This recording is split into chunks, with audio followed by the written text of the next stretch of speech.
नमस्कार. आजचा विषय फार महत्त्वाचा आहे.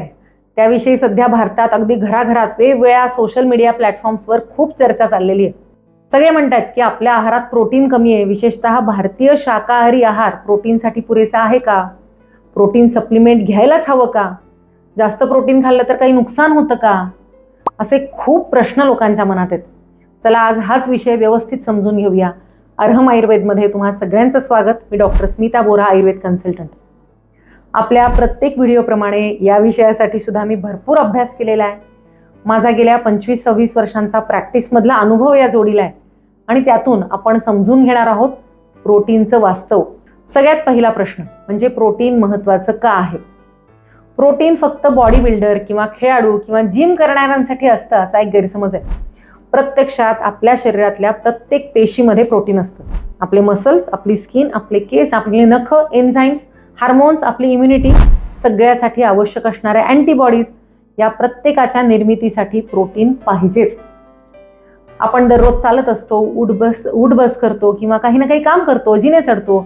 एखाद्या आजारानंतर बरे झाल्यानंतर किंवा जखम भरून येण्यासाठी, व्यायामातून शरीराची दुरुस्ती होण्यासाठी प्रोटीन आवश्यक असतं. ते बिल्डिंग ब्लॉक आहे शरीराचा.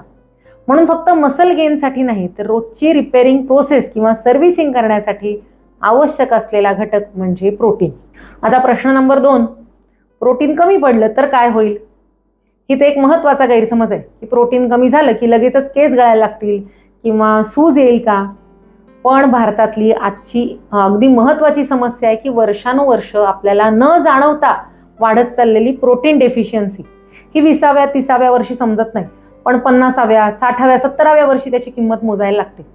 कारण वय जसं जसं वाढतं तसं तसं नैसर्गिकरित्या मसल लॉस सुरू होतो. याला म्हणतात सार्कोपेनिया. जर आयुष्यभर पुरेसं प्रोटीन आणि पुरेसा व्यायाम नसेल तर ही जी प्रोसेस आहे ना मसल लॉसची, ती आणखी स्पीडनं व्हायला लागते. माणूस किती जगतो ना यापेक्षा तो शेवटपर्यंत किती सक्षम आहे हे जास्त महत्त्वाचं आहे. समजा एखाद्या व्यक्ती 85 वर्ष जगला, पण शेवटची 15 वर्ष त्यांना चालण्यासाठी आधार लागला, वारंवार पडायला लागलं किंवा स्वतःची कामं स्वतः करताच आली नाहीत, तर त्याला आपण उत्तम आरोग्य म्हणू शकत नाही ना. म्हणून स्ट्रेंथ हा दीर्घायुष्या इतकाच महत्त्वाचा घटक आहे आणि त्यासाठी आवश्यक असतं प्रोटीन. वय वाढलं की मसल किंवा स्नायू यांना जपणं खूप महत्त्वाचं असतं आणि ते आपण एका दिवसात किंवा एका महिन्यात करू शकत नाही. त्याची पूर्वतयारी 20 वर्षाचे 25 वर्षाचं वय असताना सुरू करायला पाहिजे. आता पुढचा प्रश्न नंबर 3 की रोज किती प्रोटीन पाहिजे? आपल्या शरीराला लागणारं प्रोटीन हे आपलं वय, वजन, आपल्या हालचाली, आपण काय व्यायाम करतो, काय तक्रारी आहेत या सगळ्यावर अवलंबून असतं. म्हणून प्रत्येकासाठी असा एक फिक्स नियम लागू होत नाही. जर एखादी व्यक्ती दिवसभर ऑफिसमध्ये बसूनच काम करत असेल आणि दुसरा एखादा स्पोर्ट्समन असेल, ॲथलेट, खेळाडू असेल, तर दोघांची प्रोटीनची गरज अर्थातच वेगवेगळी आहे. पण आपण आज चर्चा करणार आहोत सर्वसाधारण व्यक्तीची. साधारण दिवसभर जे नोकरी, काम, व्यवसाय करतात आणि आठवड्यातून किमान 2-3-4 वेळा मध्यम प्रकारचा व्यायाम करतात. तर अशा व्यक्तींसाठी जगभरातल्या संशोधकांनी मिळून साधारण 0.8 gram per KG body weight हे प्रोटीनचं प्रमाण ठरवलं.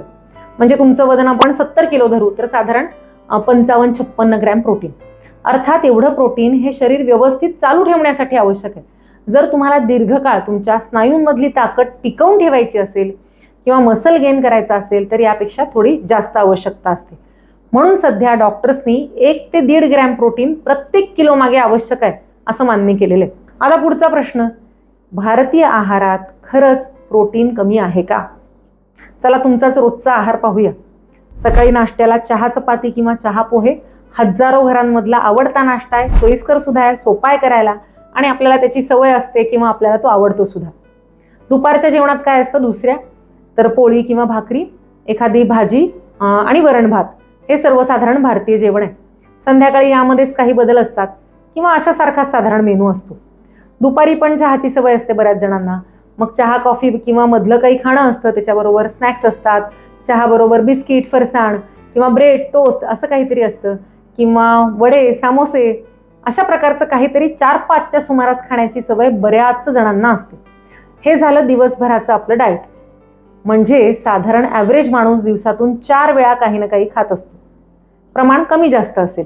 मी गेल्या 25 वर्षात जे काही हजारो पेशंट पाहिलेले आहेत ना, त्यांचा एक डाएट चार्ट पण आमच्या केस पेपरला जोडलेला असतो. त्यामध्ये साधारण हेच रुटीन असतं. आता आपला आहार तपासून बघूया. जर हे सगळे पदार्थ कॅल्क्युलेट केले तर अंदाजे मिळणारं प्रोटीन साधारण 40 ते 50 ग्रॅम असतं. त्यातही जर तुम्ही दोन्ही वेळेस डाळ, कडधान्य किंवा वरण पूर्ण घट्ट वाटी घेतलं तर तुम्हाला इतकं प्रोटीन मिळणार आहे. तुम्ही खूप पातळ वरण, खूप कमी कडधान्य घेतलं तर एवढं सुद्धा प्रोटीन मिळणार नाहीये. म्हणजेच रोजच्या आहारात अनेक वर्षांपासून जवळजवळ 15 ते 20 ग्रॅमची कमतरता राहते. आता ती भरून कशी काढायची हे पण आपण पाहणार आहे. फक्त त्याआधी ना प्रोटीनचे प्रकार कोणते ते बघूया. एक आहे कंप्लीट आणि दुसरं आहे इनकम्प्लीट प्रोटीन. प्रोटीन म्हणजे काय तर अनेक अमायनो ऍसिड्स पासून बनलेला एक घटक. त्यापैकी 9 अमायनो ऍसिड्स अशी आहेत जी शरीर स्वतः तयार करू शकत नाही, ती आपल्याला आहारातूनच घ्यावी लागतात. तर ज्या अन्न पदार्थांमध्ये ही सगळी इसेन्शियल अमायनो ऍसिड्स असतात त्यांना म्हणतात कंप्लीट प्रोटीन. शाकाहारी आहारात कोणते तशी तर दूध, दही, ताक, पनीर, सोयाबीन हे कंप्लीट प्रोटीन. आणि तूर डाळ, मूग डाळ किंवा मसूर, हरभरा, राजमा, गहू, तांदूळ, शेंगदाणे आणि बहुतेक जो सुका मेवा आहे यामध्ये सुद्धा प्रोटीन आहे. पण यामध्ये एखादं इसेन्शियल अमायनो ऍसिड कमी असतं म्हणून त्यांना म्हणतात इनकम्प्लीट प्रोटीन. अर्थात याचा अर्थ ते कमी दर्जाचे आहेत असं अजिबात नाही. आपल्या भारतीय आहाराची खासियत काय तर आपण वेगवेगळे कॉम्बिनेशन्स खातो. म्हणजे काय तर आपण डाळ भात खातो किंवा वरण भात खातो, खिचडी खातो, उसळ खातो, इडली सांबर खातो. हे जे कॉम्बिनेशन आहे त्यामुळे एका पदार्थातली अमायनो ऍसिडची कमतरता दुसरा पदार्थ भरून काढतो आणि कंप्लीट प्रोटीन आपल्याला मिळतं. आता हे डेफिसिट भरून काढण्यासाठी सध्या तरी बरेच जण तुम्हाला सुचवतील सप्लिमेंट्स. त्यामध्ये व्हे प्रोटीन किंवा प्लांट प्रोटीन असतं. यापैकी कुठलंही प्रोटीन सप्लिमेंट महिन्याला जर एकाने घ्यायचं म्हटलं तरी 3 ते 4 हजार मिनिमम खर्च येतो. आणि 4 जणांचं कुटुंब असेल तर हा खर्च जवळजवळ 12-15 हजार इतका होतो. हे अर्थात मध्यमवर्गीय भारतीय कुटुंबासाठी खूप जास्त आहे. शिवाय हा फक्त 1 महिन्याचा विषय नाही, दीर्घकाळाचा विषय आहे. एवढा खर्चिक पर्याय अर्थातच प्रॅक्टिकली आपण खूप दीर्घकाळ करू शकत नाही. मध्यंतरी तर एक नामांकित तज्ज्ञ आहेत, दुसऱ्या विषयातले तज्ज्ञ आहेत, पण सध्या हेल्थ सेक्टरमध्ये सोशल मीडियावर खूप ऍक्टिव्ह आहेत.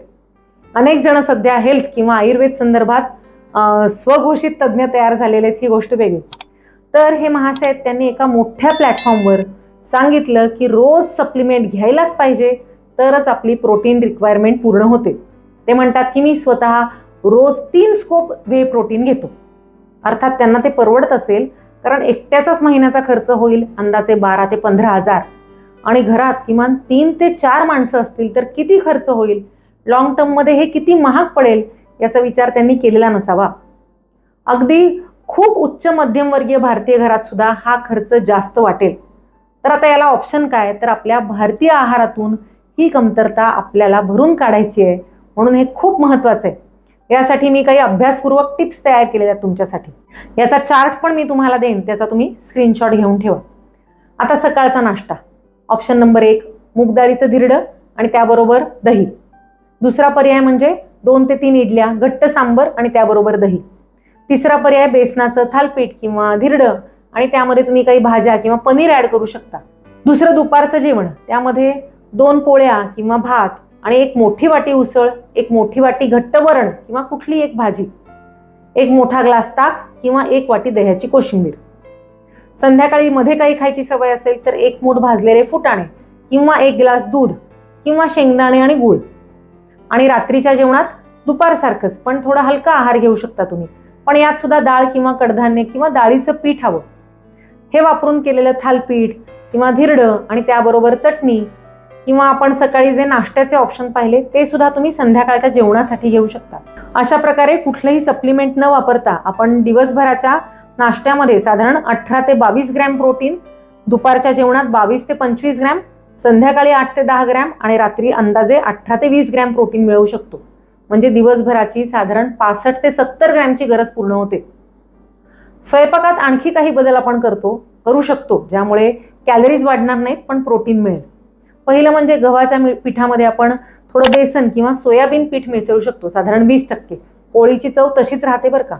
दुसरं, प्रत्येक जेवणात किमान 1 वाटी उसळ, मटकी, मूग, चवळी, हरभरा बदलून वापरा.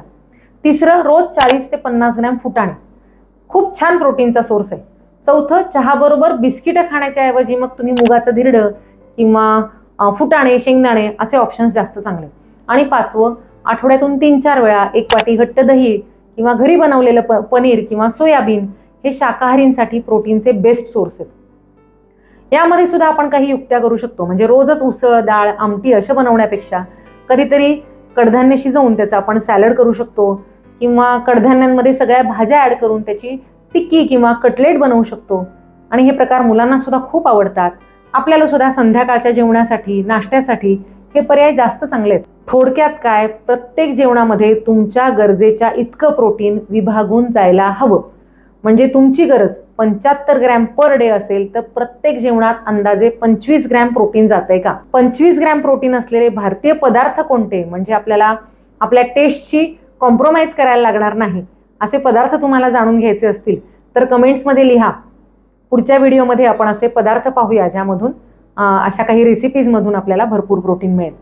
आता एक महत्त्वाचं डिस्क्लेमर की ज्यांना शक्य आहे, जे खूप आजारी आहेत, खूप थकलेले आहेत, गरोदर स्त्री आहेत, त्यांच्यासाठी काही वेळा प्रोटीन सप्लिमेंट खूप आवश्यक असतं. यात अजिबात दुमत नाही.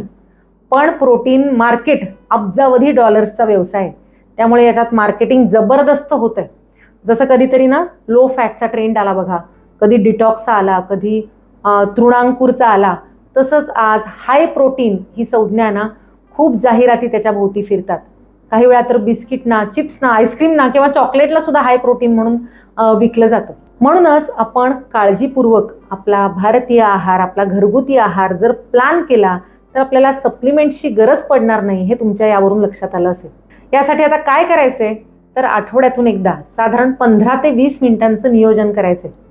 सगळ्यांनी एकत्र बसून करा, इंटरेस्टिंग मेनू बनवा. अर्थात फक्त हे नियोजन केलं, जेवणात प्रोटीन घेतलं तर पुरेसं आहे का? तर नाही.